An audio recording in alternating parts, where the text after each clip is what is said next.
COT's base of operations is right here at thecounciloftime.com. COT has no other outlet or venue. These are other folks who will rebroadcast, like DailyExcellence, who is authorized to rebroadcast by way of video. Joining us from somewhere around the world, it's Mike from around the world. Mike, how you doing tonight? God bless you, Pastor. I'm doing well. God bless you. Amen. Are you ready for the showdown? Which one? Well, that's a good question. Well, okay. Well, I've already talked about, the earthquakes, the volcanoes, and now the glacier. So let's go there. The glacier. What are the odds, Mike, that you're going to have this big summit between Putin and Trump in Alaska, and you start having earthquakes, volcanoes, tsunamis, and now a gusher? I mean, this glacier, when it released the water, it's 16.6 feet higher than the Menindal River ever has been. Yeah. So is this a prophetic sign of what's taking place here? I most certainly believe that is a foreshadowing of, I don't think that people realize the potential of what happened there, right? That was in fact a ice dam that burst. That was an ice dam. Yeah, yeah. That's one of the most dangerous situations we are 100% going to face all over the earth, right? The water event is on its way. And I believe that, the water breaks right before the baby comes, right? That's a true sign. That's right. That a baby is coming. But here's what people may not understand. You're looking at areas of high mountain Asia, the Andes, Pacific Northwest and European Alps, Iceland, Alaska, of course, and Greenland, Central Asia. All of them have ice dams, right? Okay. These sometimes are underneath the water too. Actually, they're melting at an alarming rate. You said that. The oceanic ice is almost gone, right? Oceanic ice is. The oceanic ice goes in between the fault lines in subduction zones in certain areas, right? If they're going to start going. Oh. That flood was, the whole process is called a glacial lake outburst flood. These are everywhere. They're all over the place. And North America, where we are at right now, especially near San Francisco and those areas, believe it or not, they're going to be greatly affected by these processes.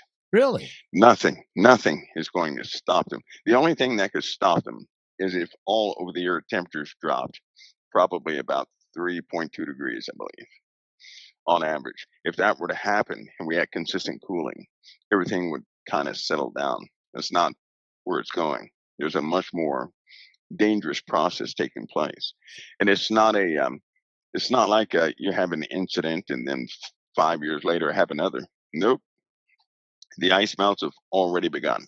These processes will increase, and only God knows, to what degree, because it could immediately, this could affect 9.3 million people easily. Okay, I mean, I want to ask you, because I think I heard you say it.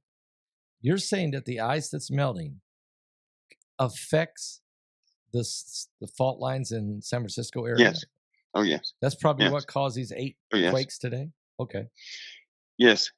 Especially that last earthquake we had in Russia, it has really shaken some things loose. So we're gonna have a lot more of these dangers. Remember, we were talking about the Russian 8.8, right? Yes. And in the Pacific plate, remember, right across, if you go diagonally from that 8.8 plate, where do you end up? Cascadia subduction zone. There you go. And so that's the opposite side of the plate. And that's going to continue. It's not finished. It's by no means finished. Many of the sensors that they have in the ground to measure pressure, temperature, and all these different parameters, they're safeguarding that data. And the reason why, it's normal to have peaks in data coming back from these sensors, right? Okay. It's not what's happening. It's consistent data. The peaks are not happening. When a sensor puts out consistent numbers, that's a solid number. If it peaks and drops every so often, that's normal activity. That's a good sign. That means the Earth is recovering, and but it's not recovering. So we have a buildup of pressure on one side of that plate. That means it will pop, and when it does pop, right, because it's such consistent pressure, it'll pop in two places. Each one of those places, well, it's going to have to be at least an 8.9 or higher. Okay, because Standeo talked about this in the webinar. I mean, I recorded him this week, and he said something very similar to what you're saying. I don't want to give his thing away, but it was amazing. So you're saying this thing will pop, and you're talking San Francisco, the San Andrea fault line in that area. Yes. Yeah. 8.9 or higher. Or higher. Yeah, I'm betting on the higher part. You're looking at that in both two places simultaneously, and then that will unleash everything else. That will most certainly shake loose everything else. So these are the more bigger concerns. I mean, not that the war between Russia and Ukraine is not important, because thousands of people have been dying and it's going nowhere. So let's go there for a second, okay? And then I want to come back to the earthquakes, because you're blowing my mind on that. But since we're talking Alaska, let's stay there for a minute. Trump and Putin tomorrow. I've gotten some information from some insiders that there's a lot of chatter, and you're the only one who can confirm it, of a potential false flag to try to derail this thing. Is that a possibility? Yes, it is. Very much so. I hope that people are, especially Christians, when you're facing a severe challenge like this, and the end result could be catastrophic globally. Technology is not going to fix it. Nothing is going to fix this except a change of heart. The only one that has the power to change the hearts of men is our Father in heaven. Yes. Nobody else does. Amen. The saints are required on this one. The saints are. In fact, I believe some of this activity is almost like an attention getter to let people know that they need to stand up and be involved. This is their moment to take a stand. They need to be involved. Because I do believe, based upon the believers, the earth is kept or not based upon the unbelievers, but based upon the believers. I in agree. fact, doesn't it say that in the word, that the earth has been held, has been kept? Yes. Right? Judgments have been held back for us. It's for our sakes. Yes. For the believers' sake, not for the unbelievers. Which means this earth is absolutely 100%. It will implode. And God's determination upon that time is geared towards, his mercy is towards those who believe. And so when we see these simultaneous activities unfold right before these major events, I do believe they are from the Father. It's a clear message, because it that kind of that's the only thing that wakes us up. And when it happens over and over, it's beyond coincidence.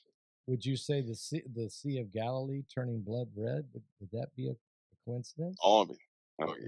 Is that Galilee? A sign? Galilee. Any other lake would be, that'd be another lake. But Galilee? But Galilee, at this time, right before they're scheduled to have talks. So you're going to have, but I'll tell you something, Paul. When you try to, there's a principle that happens in life.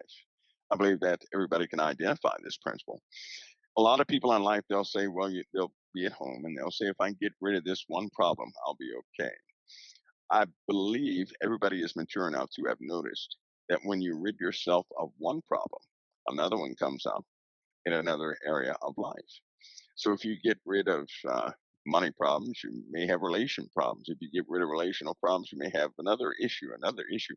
That means there's always an attack. Evil is always at work. Satan never sleeps. He never does. In this case, if, say, these talks are successful, right? Yes.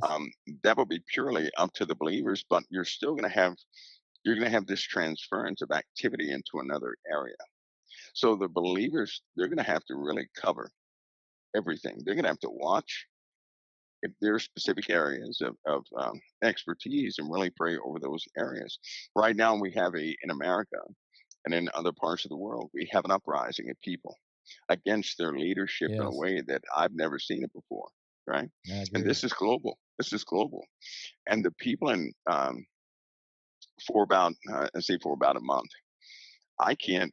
It's hard to see what's happening in Russia. About a month and a half ago, people were questionable regarding Putin, right?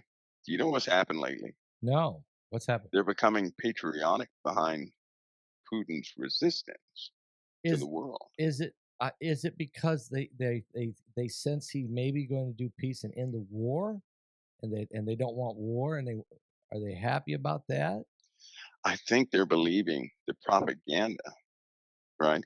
When Trump came into office, he started to shake things up so bad. You had too many people were talking, right? Right. And so that really multiplied the amount of people who were telling a narrative. Those people who keep saying America's evil, and those people who keep saying, all these negative things, um, you see that happening in New York. But people that are saying America's evil, this and the other. The people in Russia have begun to adopt some of those voices. And so Okay. now they're believing against the West and the movements towards peace, right? Which is causing a weird patriotic movement happen. And Iran is no different, right? There's something happening with propaganda, Mm. and media is reaching them. Not evidently, it's not the media that we consume. It's a different type of media reaching them, somebody else's message, causing them to get behind this anti-West operation, right? And it's growing. So we're going to see. We will know after these talks. I don't believe that in the first day. I don't believe people are going to have an answer to what they think. Right. I do believe there could be some stalls. There could be some, initial agreements that were miscommunicated and come back. I think it's going to be a drawn out situation. I do too. What about this guy, Zelensky? I mean, he's the odd man out. That he's got to get brought in, though, don't he? At some point. I hope that whoever his real boss is made known to the people. Mm. Zelensky has a boss, Right. and the loyalty of that boss is I think this situation could push it out to the forefront. Did you notice how he changed 5 or 6 times? Yeah, right. I have. It's almost like he's not in control. He's an actor initially, Right. a comedian, right? Right. But he will change on a dime. His loyalty is not really there to anybody. His boss is they're going to negotiate on behalf of their own interests. Is his boss Ukrainian or European? I don't think. No, I think his boss could be American. Okay. Now we're getting to it. Yeah, because you're looking at a place that's rich in minerals. There were deals and trades happening before this war ever broke out. Yep. Right. Yep. And there are certain companies that have taken a hit since the war started. And if we didn't have any interest in Ukraine prior to the war starting, those corporations would not have taken a financial hit, but they did. That's how you can know who they are. And come to find out, they were getting these unclassified shipments from that region of the world, so we know what they're doing. Anyway, so there's a lot of under the table things happening with Ukraine and some corporations out there. All of it's going to be pushed out to the forefront. Unfortunately, I think it's going to happen after there's going to be some dust in the air. Do you think that Trump and Putin will agree to something small, or maybe not small, but at least Trump wants a ceasefire? Just wants a ceasefire, and then he does. He does. If he don't get it, does he go home? No press conference with Putin? Or he's not going to give up. He's not going to. He's been frustrated with Putin before. Right. Right. He's openly spoke about that, but then he came back when he's after something, he's not going to stop. No, you're right. If it's one thing he doesn't do, he doesn't drop the deal. He'll come back to that deal. So he's working on peace. He wants the world to be. And I'm so happy. Peace. I'm happy that he wants peace. I mean, he does. He does. He genuinely does. Now Putin wants he wants a bigger nation. Yep. He wants his nation to have some grandeur or something, and I fear that that's going to be the cause that will stop him from, conforming to what they really want. Yeah. And he does not trust NATO. No. Right. So this is going to cause. I believe they tried. The West and NATO have become a lot closer before this Putin-Trump meeting, right? Yep. For a reason. He doesn't trust NATO. And ultimately, this may boil down to Putin and the USA. It just may. Yeah, it just may, because he didn't trust NATO. NATO has lied too many times. If he allows that land, here's one problem I see personally. Despite what the initial agreements are, if Putin allows territory to be kept by the Ukrainians, it's right at the doorstep of Russia for the Ukraine, right? So he's going to have some sort of agreement that NATO or nobody else will ever set up, operations in that area. Because if he does not take that territory, he cannot secure Russia. Well, I think anybody could easily mount forces. So there, you're talking. Right? Let's begin to go against. You're saying that. Let's just say that Putin's going to get to keep the 19% of Russia of Ukraine that he's got, including Crimea. You're saying that the question is going to be, though, what's the border? The border there. Who's going to secure that border? You're saying NATO can't show up and just start stacking soldiers right on that Russian line. That won't cut it. That's why he wants Ukraine. And I hate to say this, he can't have just a little piece of the Ukraine. He's got to secure the greater majority of the Ukraine. You've always said that since 2014. Yeah. I remember I was in Jamaica preaching a revival, and when the Little Green Men, and basically he took Crimea, and then and I remember doing a show from Jamaica, and I asked you a question about what was happening. You said Putin is now in Ukraine, and he will never leave. He will never leave. That's right. And you also said that once he got in Syria, he would never leave, and he's still there. That's right. That's right. Yeah. So he has to. If he does not, he knows he's going to lose Russia. Russia will be democratized, so to speak. It's going to be taken over by the West. The only thing stopping Russia from becoming a modern day country as far as its politics is the Ukraine.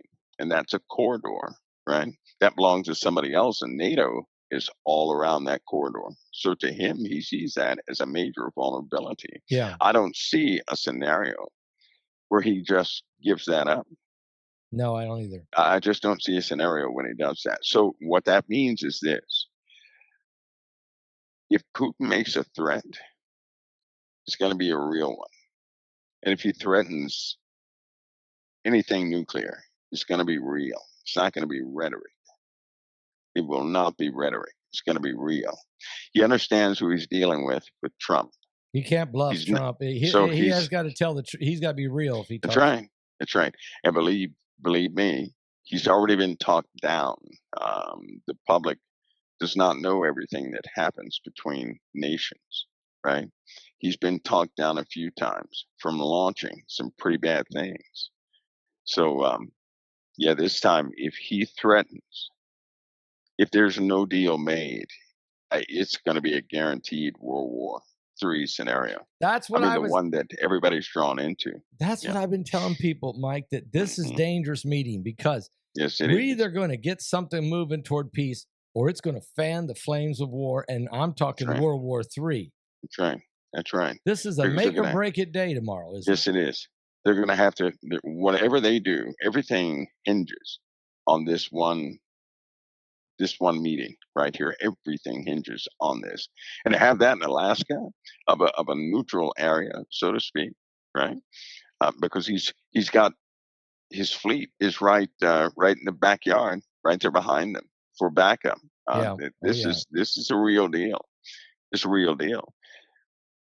So this is a make or break situation. All right, Mike, let's go back. I know I jumped away from the earthquakes, and I promised I'd go back there. There's a lot to talk about, but let's go back there because you're saying that earthquake of 8.8, which was the sixth largest, tied for the sixth largest earthquake ever.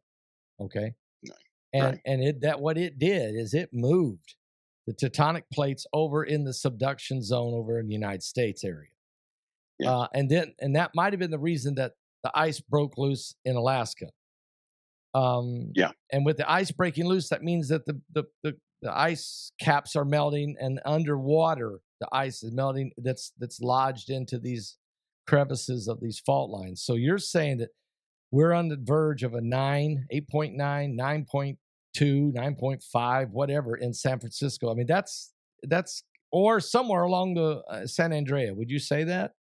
Yeah. Yep, right along that Pacific plate, we're going to have some big problems. Peru, for example, right? Peru and the Nazca plate, the Coast plate, Caribbean plate. We're going to have some activity from those plates. The Coast plate's a fairly new plate. It's new, the whole bunch, and there's no way it stays stationary. Now, it's still going to be the cork, right? Because it's holding the pressure of the other plates back a little bit. It's a good gauge to see where the plates are moving over time. And the reason why is because over time, certain fault lines disappear altogether. Certain continents disappear altogether. New ones appear, right? But we're having major movements. You know, most of these plates move at a rate from anywhere from 5 millimeters to about 110 millimeters per year, right? Wow. That movement has been so sporadic that there's certain plates, like the Pacific plate, has moved 400 millimeters in only 6 months. And it's starting to warp, right? So the Pacific plate is warping. It's actually warping itself. You have the southern side moving faster than the northern portions of that plate. So it's doing some sort of a twist type deal. That's going to cause some major instabilities. Then you have the Nazca plate, which is acting on, the Scotia plate and the South American plate. And you have all these tectonic pressures building up all over the place, Pastor Paul. We have this melt event in Alaska. For example, that same melt event, when Russia had its earthquake, there was a heat jump up to, I believe it was 400 degrees in the water. What? Right? Now you may ask, how can you have that? Nothing is boiling. If you take distilled water, if you ever want to make superheated water, here's an experiment. But don't let kids do it. Take some distilled water, right? Okay. Put distilled water in a coffee cup. You put it on high for about 2 minutes. You take it out, it's not going to be boiling. In the microwave, it's not going to be boiling, right? Right. Then you stand back and drop a pinch of sugar in it and back off. As soon as that sugar hits, it's going to be a violent reaction. In fact, anything that hits that water is going to be a violent reaction.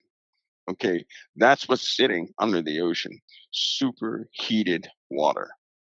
Wow. Pastor Paul, that water, with these earthquakes that we're having, is starting to let that superheated water come up. I see. And when it hits the seawater, a violent reaction it has. In fact, they still haven't come out to tell people what happened in the area of that 8.8 in the ocean.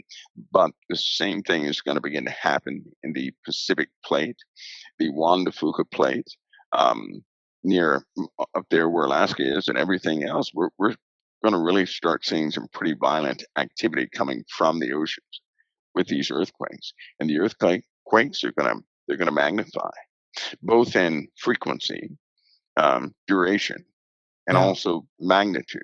Now, when and I know the 8.8 earthquake happened, tsunami happened, but 7 volcanoes erupted simultaneously, including the big one that had been dormant for 600 years. Yes. I'm going to ask you a question. If and when the plate over in Cascadia subduction zone over by Washington State, it gives, we have a 9.4 earthquake or something like that. Does Mount Rainier, maybe not even that big, maybe 8.8 again. Does Mount Rainier blow? It hasn't done anything for, I don't know, hundreds of years. Does it blow too? Well, sadly, it's Mount Rainier is already waking up. It's already waking up, right? I'll tell you right now, it does not need any shaking to do its damage. I believe the walls are thin. It's having more and more geoactivity out in that area. But yes, it could. Yeah, and here's the part. You don't want an earthquake like that in the Pacific Plate. No. Because you have three. I know everybody knows about Yellowstone. I'll give a hint of Tamaulipas. I'm always talking about Tamaulipas because I want people to understand that Tamaulipas has two brothers in the Pacific Ocean, right? Okay. These are massive volcanoes. These are world enders. Let's put it that way. All of them are world enders. You're looking at a tube that goes down to an endless source of magma.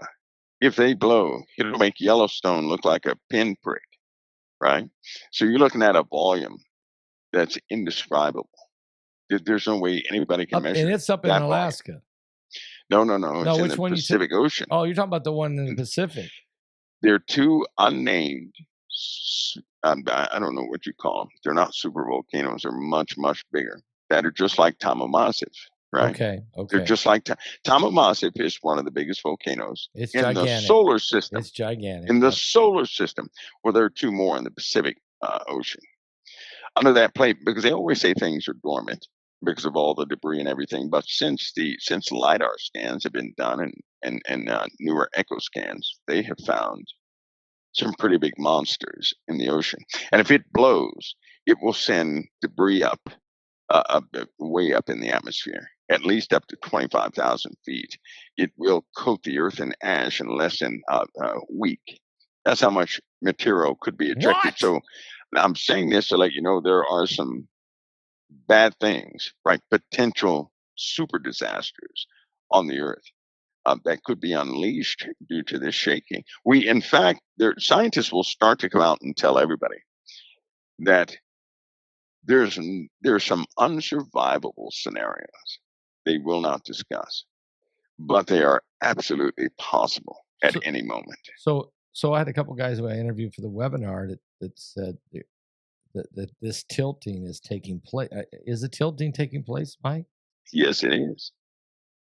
Is it a serious? Is that what's causing part of the problems? The tilt. Well, it's going to be a parameter that will help. The shaking and the eruptions and everything else be a little more extreme, yeah.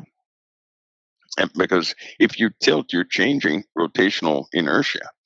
If that changes, then plate weights will change. The actual weight of the plates and the direction in which it pulls is going to alter too. Can you imagine if you're tilted 15 degrees suddenly, right? For example, the Pacific plate, like the Nazca plate, is pulling to the east. Okay. The North American plate is pulling to the east. Can you imagine that suddenly changing and pulling to the north? If that ever happened, then all that built up pressure is going to release in certain areas, that would be about a 12.0. We don't have a gauge for that type of earthquake. That would shake the earth. That would shake the entire globe multiple times. So we're looking at some real scenarios that are quite serious. So warning, planet Earth. I mean, warning. It's true. I mean, we're at a very volatile time. Let me ask you a question, because today an Australian flight with about 200 some people on it just dropped out of the sky. It fell 27,000 feet before they could stop. They stopped at less than 10,000 feet to go. Yeah. What in the world caused that, Mike? There was some more. Didn't we have another aircraft did the same thing? Yes, we did. Similar. Yeah, did the same thing. Yep. And then there was some small aircraft that just didn't make it. A bunch of little ones are crashing everywhere. That's happening everywhere. Pastor, electronics, right? Yep. Anything man-made is not perfect. And we, being the geniuses we are, have become so dependent upon our own ideas that we actually unleashed something called AI. Right? We have. And people, here's the bad part. People have gotten a hold through AI, right? Any one of your listeners at home can build very complicated devices with all the items and modules purchased from Amazon to cause a plane to fall out the sky. That's the Wow. bad part. Whoa. Are you, Okay. wait a minute. Are you serious about this? Yes. You no longer have to know mathematics. You don't have to know, complex, large language model algorithms. You just simply ask AI. And I'm telling you right now, it can help you build anything you want to. This is right now. This is real right now. So you have a lot of people out there who have already made devices that cause an aircraft's computer and redundant computers to start reading wrong numbers. And that will cause, obviously that'll cause a crash. Reading wrong numbers. The airline industry, here's the only alternative. The airline industry is going to have to update every single aircraft in the inventory. That's going to take single one. That's a lot of money and take a lot of time. And they're going to have to do it. There won't be as many airplanes available. Prices of tickets are going to go up because they're going to retrofit. Going to be going you bet. But look at the danger zone. You can have a kid with an iPhone, right? Say he's working on something at his desk, and he inadvertently sends out a small signal that tells about 12 aircraft. It changes their vector points or something like that, or tells their GPS that they're about 15 miles off, or tells the GPS that they are 15,000 feet above where they should be. If they have that on autopilot and that data changes, that aircraft is going to take a dive down to a corrected altitude at the fastest descent rate, and everybody's gone. That's the true story behind a lot of these crashes that have been happening. And to be honest with you, some people are they're scared to death to get on aircraft. It's going to get worse. It's going to get worse. There's no way they can stop this. The only thing they can do is make the aircraft immune to it. So they're going to have to change the architecture of the computers on the aircrafts and their networks. They're just simply not secure. That's going to take time, and there's going to be catastrophic events in the process. There's no doubt. Guaranteed. And it's not that there were a few kids. We're talking about kids 11 years old that inadvertently caused an aircraft to reroute itself and to drop altitude. Right? Suppose an aircraft tries to go to 110,000 feet. It's flying at 35,000 feet, but all of a sudden the feedback says it's flying at 5,000 feet. It's going to do an altitude correction and go straight up in the air, pushing as hard as it can, all the way up until the pressurized cabin is ineffective. It's just going to be ineffective. And some of these aircraft probably could reach a point where they could go up higher than you think. At that point, they wouldn't be able to come back down again. So this is the world we're living in. They messed up with AI just like they have with viruses. This is way more dangerous than the viruses. This is a monster that we've let, as Musk said, it's already out. We've let the demon out. The genie's out of the bottle. Out. Can't take it. In fact, in the webinar, there's one aspect of AI that you're going to talk about. I'm going to do just a small piece of it, so people are aware, so they understand that. You're going to do an example. You're going to do an example.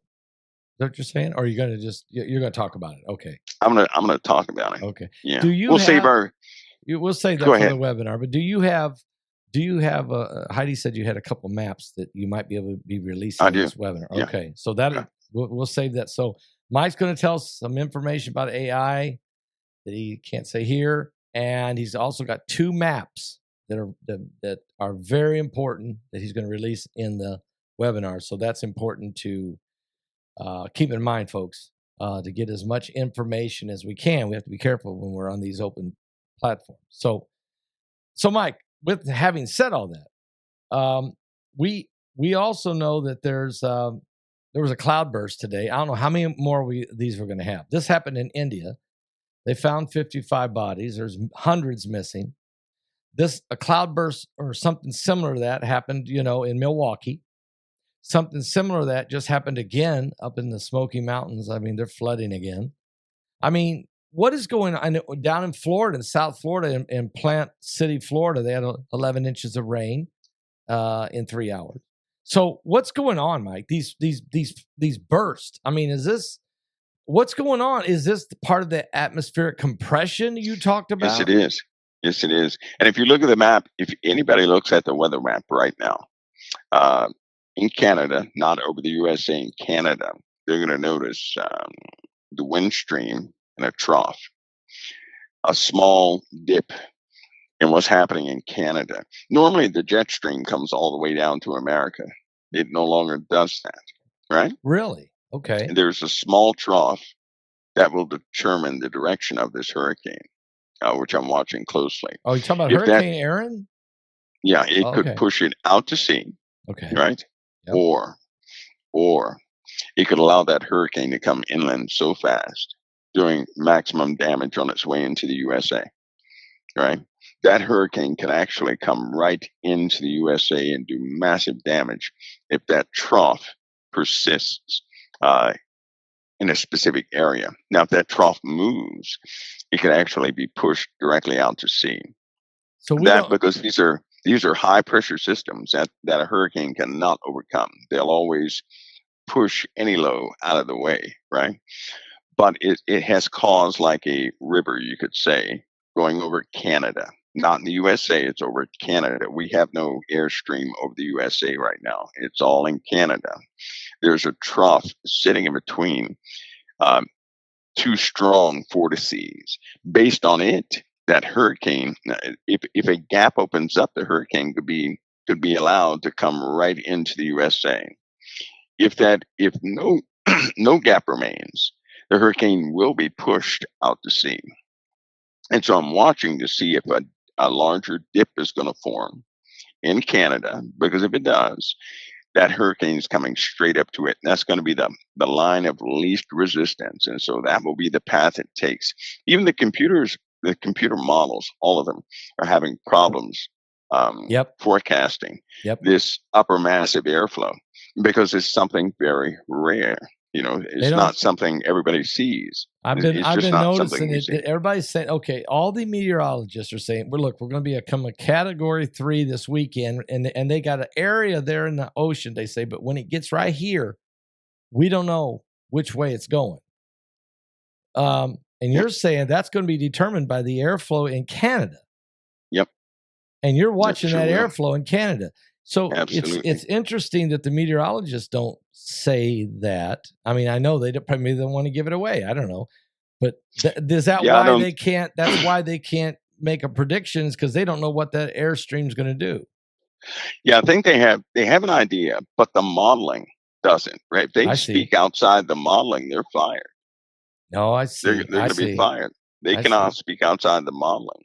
I believe it was a few months ago, all those meteorologists were fired for speaking outside of the modeling. So they can't even do that. They just can't do that. But that, that's going to be the contingent factor on the true direction of this hurricane.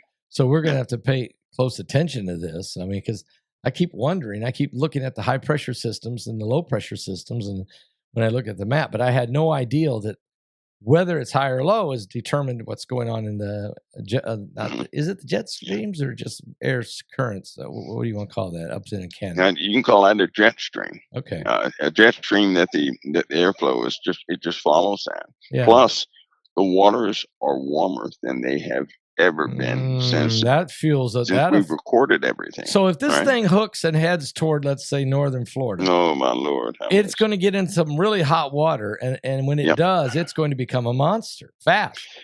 Yeah, and remember, the hotter it gets, right? Yep. The more moisture a cloud can actually hold. Oh, so instead of holding 900 billion tons of water, it'll be able to hold 1,800 billion tons of water.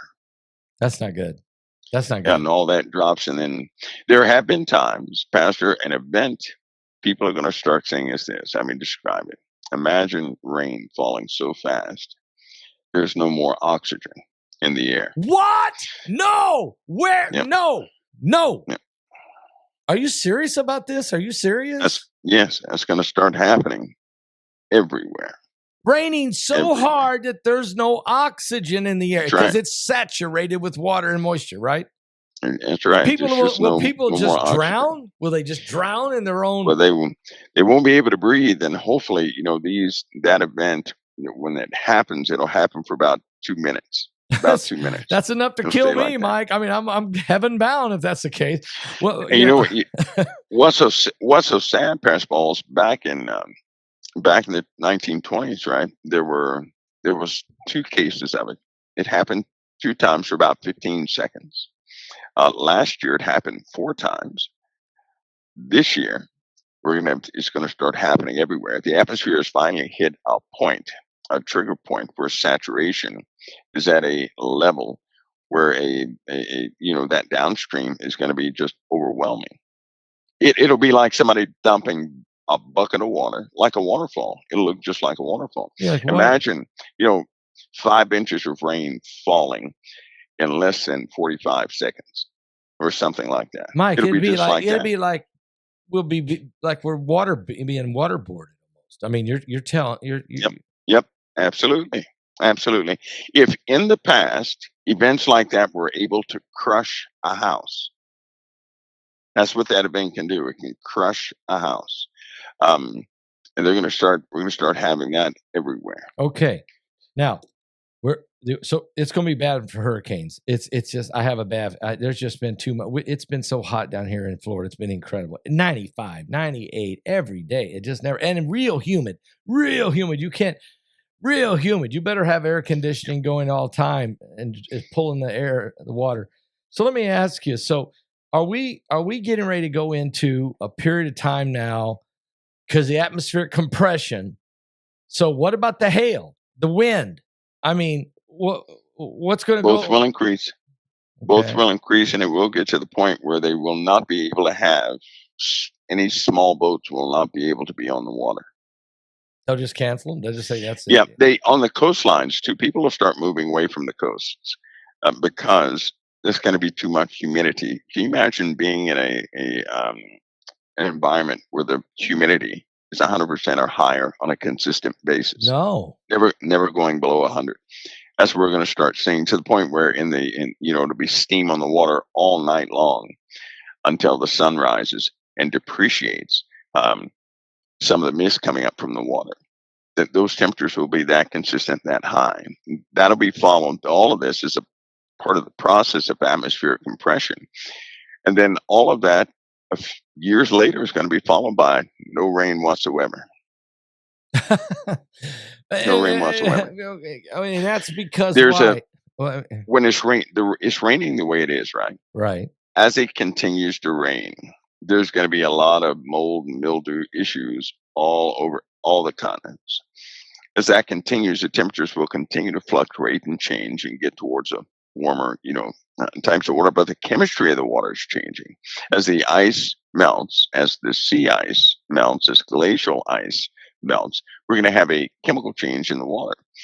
That chemical change, some of those chemicals will translate into the clouds. This is going to change the overall system and how things function and operate.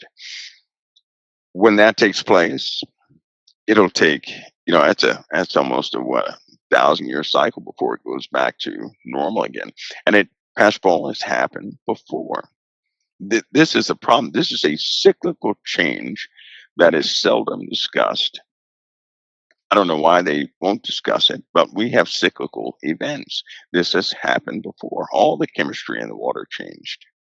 The weather patterns altered. They were changed. We have oceans beneath the oceans of this, you might as well say, superheated, distilled, purified water.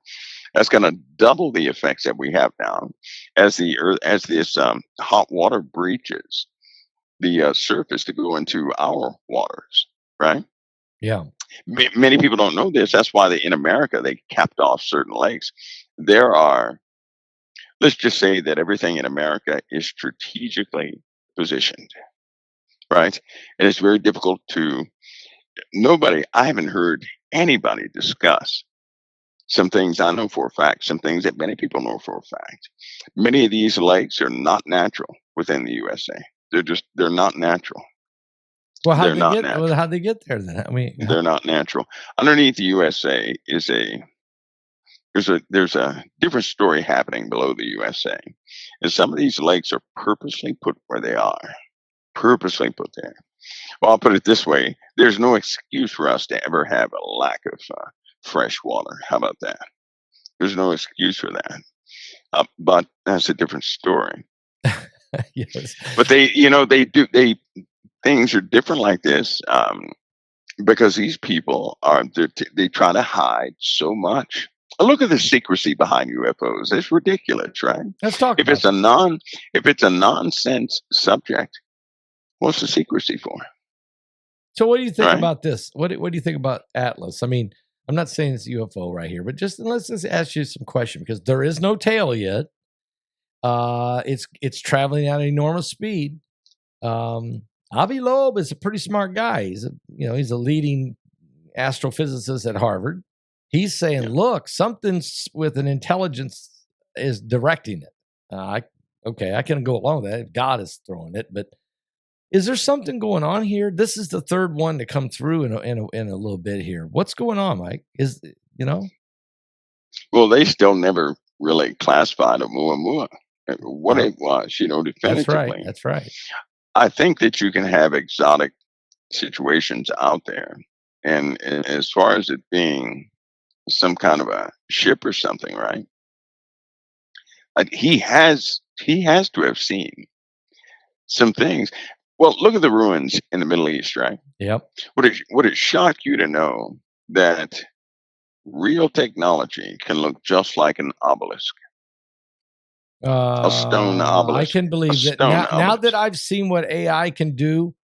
I can believe that some kind of mirage, some kind of cloaking, and not cloaking, but mirage or some type of holographic type ability to create something that's not there. Yes. We have that too. Let's take a column from one of these Grecian buildings. Okay. One of these old buildings, right? Okay. Take a column. Okay. What if you found out that column made of stone was actually made of a very special type stone, right? And inside that column were elements positioned just like electronic components to do very specific things. Take a transistor, for example, right? All the stuff we have now is essentially based upon a transistor. It allows things to operate. And so in a transistor, you have silicon, germanium, right? You have things that separate electrons, so electrons can be controlled. That's what electronics does. It controls the movement of electrons, or let's say the potential of electrons. Well, some of the ancient technology did the exact same thing, right? Okay. The exact same thing. It had germanium in it. It has silicon in it. The same elements that are inside of a transistor are in some of these ancient buildings. Really? Built into it. And they also have the telltale arc marks, where obviously a massive amount of electrons are flowing through them. The burn marks, right? Okay. But they did it in a way that no one in modern times can replicate. Nobody can replicate that stuff. Nobody. And you're just talking about a stone block that does a job of about 1,000 transistors. Okay, so is that why these and pyramids? 1,000 capacitors. Is this why these pyramids that they're finding now under the pyramids? These two, they think they're almost like cores, but I mean, were the pyramids? Were they some type of power plant or some kind of? What was going on there? I have my idea of the pyramids, but regardless of what they call them, the pyramids were constructed in a very meticulous way, and they consist of many types of minerals, right? And you have the major, they're guardians over the truth of pyramids. They know that the pyramids of Egypt, there's a twin set of those pyramids here on this earth. You mean somewhere else on the earth besides Egypt? On the earth, that's right. That's right, because they're in a jungle. It was very difficult to see them in the first place. Okay, so right? but the Maya, identical set, Identical set. Was it the Mayans? Was it the Peru? No. The Mayans were, they had their stuff and they have their things in their cities. They have massive cities. But there are lots of civilizations that did the exact same thing all over the earth. Look at Ohio. Look at the pyramid in Ohio. Well, what's a pyramid doing in Ohio? I don't know. With Egyptian, with that same architecture. I don't know. Right? We're talking about the exact same. So I don't subscribe to a bunch, 5 billion people sat there with a saw and sawed through a stone. You know why, Pastor Paul? Why? This will disprove that theory in a heartbeat. Okay. There are too many stones that have mistakes in them, and they discarded that stone.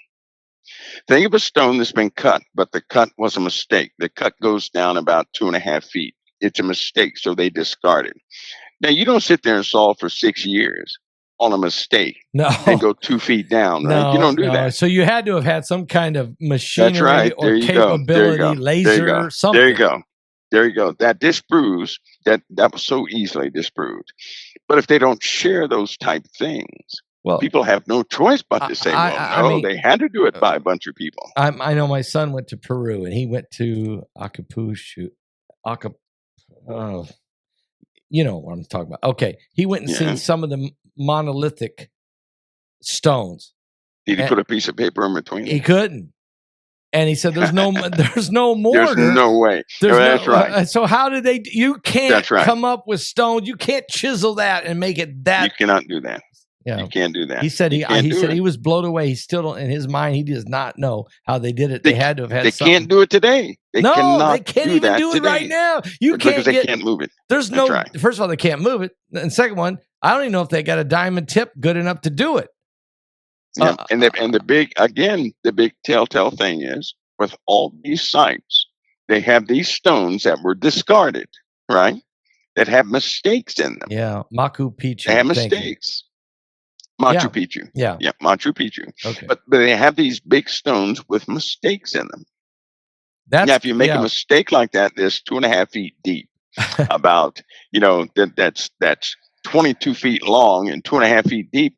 You don't have a bunch of people sawing for 30 years or 100 years on the same mistake. You don't do that. No, nobody would do that. You don't do that. These guys were brilliant. These guys were brilliant. There you go. If people would just think about that, that would disprove this idea that they had millions of people on a saw for about 10 years to get one stone in place. That's ridiculous, right? Right. They have quarries with these stones that have cut mistakes in them. And the quarries were miles away.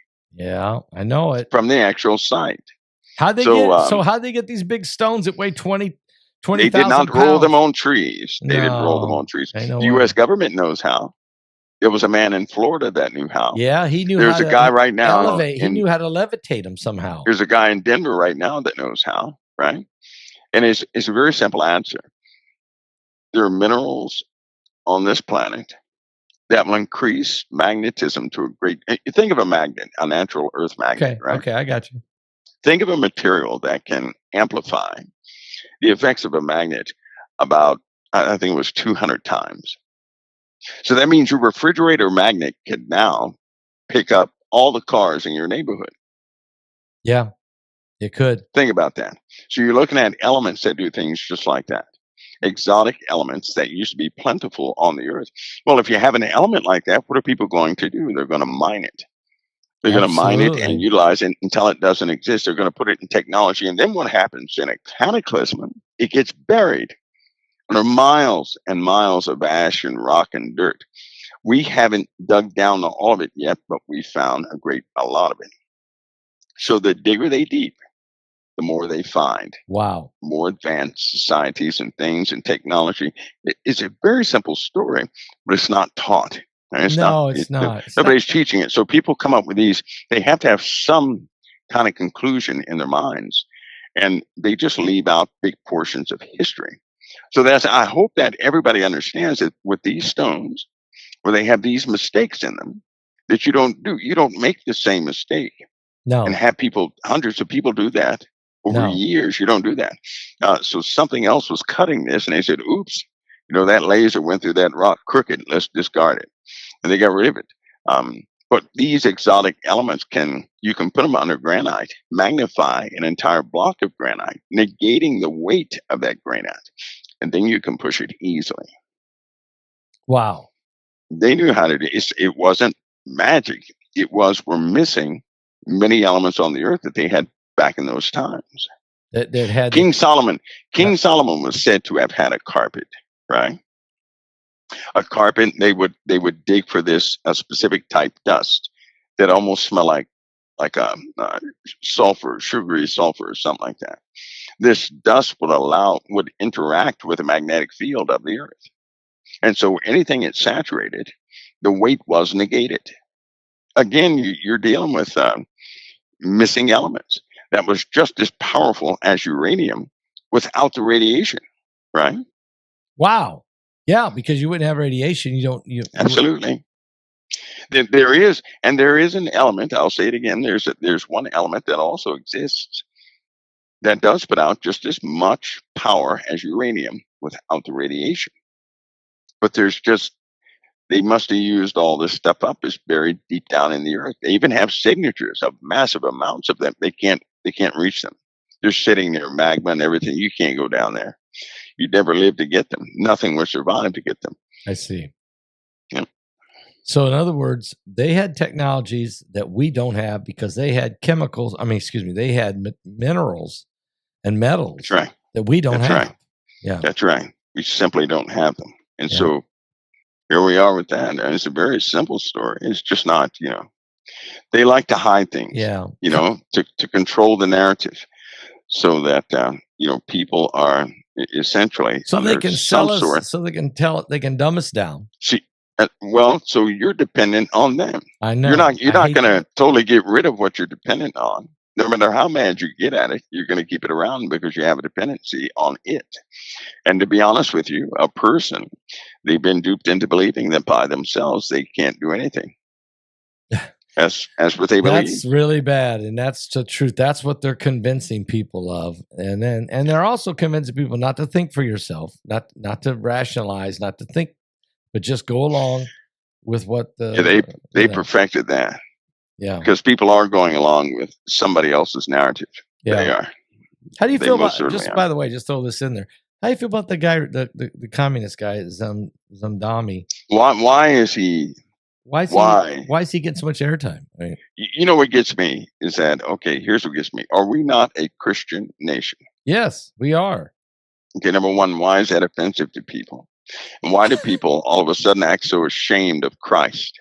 If people believed in Christ, they would not, if somebody came in your chat room and said Jesus was not real, that person would probably have a difficult time staying there. Yeah, right? Because naturally within a believer, a defense would come up. Absolutely. A truth would come up. Right. So this guy is, everything he talks about has the basis of a Muslim standard. It does. Right? Yes, it does. And it goes against every principle of a person getting off their 2 lazy marshmallows and doing actual work.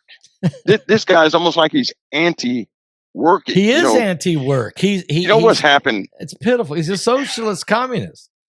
He's worse than that. He needs a brand new category, because you can't be a communist, a socialist, an anarchist, and everything else. This guy is all at the same time. And a Muslim at the same time. You're right. No. So he needs a new category. But Pastor, it's pitiful that, because I know people who are not educated to understand that life is not a free ride.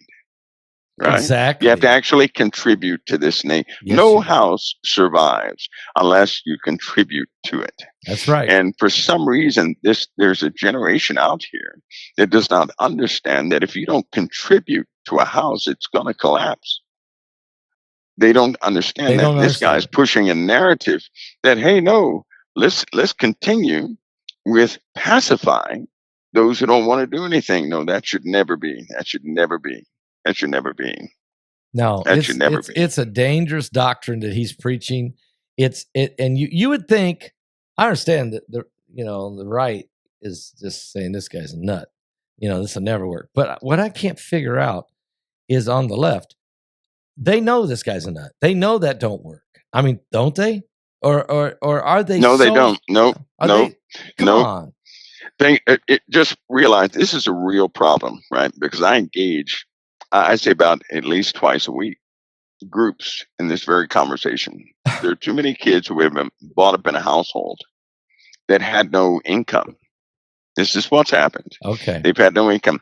So all the kids know is that if you utilize the system, you can survive. Yeah. Yep. That's what they know. Yep. That's what they know. This is their environment. We've created a nanny state. That's right. You have to people have to go out there and educate these kids as much as possible to let them know that, gently, that's not the way it works. And see those people you see on television, you can do that too if you contribute. You have to be a contributor to continue to go forward, right? You have to plant a seed and water it and take care of it in order to eat. It's very simple. I don't think they want concept. I think they want to have a subservient. They don't understand it. Well, I think the ruling class wants to have a subservient class. There's the ruling class and the rest of us. I think that's really the concept that they want. That's what they want. The ruling class and then the slaves. Is that? I'll give you a secret. Okay. If you have people that are dependent upon the system, right? They know it infuriates the hardworking person. Yes, it does. So you have two different paradigms. But if you keep a person around who's only going to consume, you cause tension between those who understand what hard work is. Yes, it does. You need that tension as a punishment towards an emphasis so they can continue to rule. Have you noticed that every time there's a issue where something is about to be fully exposed, the same issue arises? You ready? At first, it's the poor and the rich. They get into some sort of an argument or disagreement or something like that. Then you have these explosive race comments. It's the same pattern every single time. And then that trickles over to political division.